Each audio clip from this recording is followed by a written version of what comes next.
Give us some news because we have seen you involved in two crash. I don't know if you fell at this moment, especially the second one we didn't see.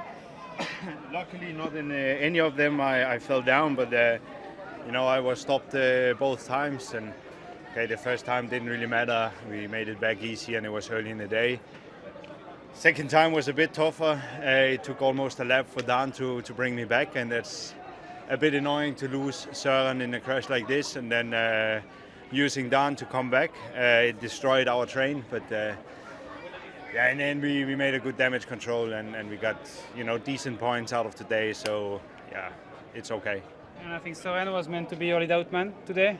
Yeah, Søren was meant to be the last guy, so that's a pity to lose him. And then Danje had to keep us in the front so we could go into this last technical part first, and then when you have to use him as well, I end up a bit alone, and Vacek also had to use a lot of energy, so it was a bit of a bad situation for us, but that's also racing, and now I just can't wait to see Søren, and I hope he's okay.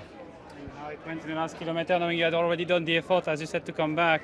How did you manage your way up to the fourth place at the end?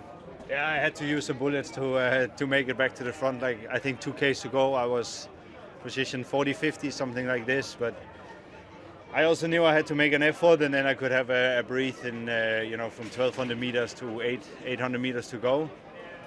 But then I just didn't have, the best sprint today, and yeah, as I said, it was a good damage control.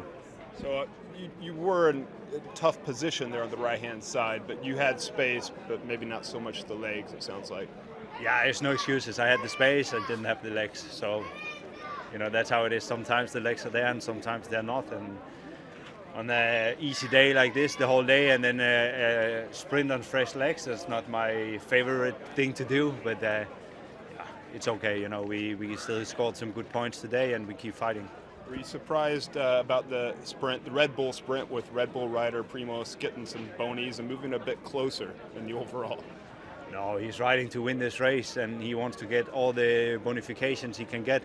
So that's completely normal that he tries to do that, but I have zero interest joining this sprint for 6 seconds or something like this. So good for him. Nice that he got the seconds, and hopefully it's going to help him in the end of the race. But it doesn't change anything for me right now. And can you explain, when is the next shot? When will the sprinters have their chance, do you think? Mate, I don't know. I'm not looking that far ahead. Now I look until tomorrow, and then we see how it goes, and then we take it day by day. Thank you. Did you enjoy riding in Puglia? It's nice, it's nice to be back in Italy, and it's nice to have the leaders jersey in Italy.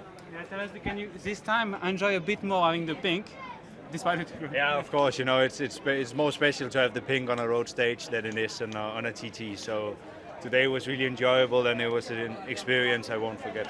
But in the final match, at a certain point, you was scared not to come back, or not really?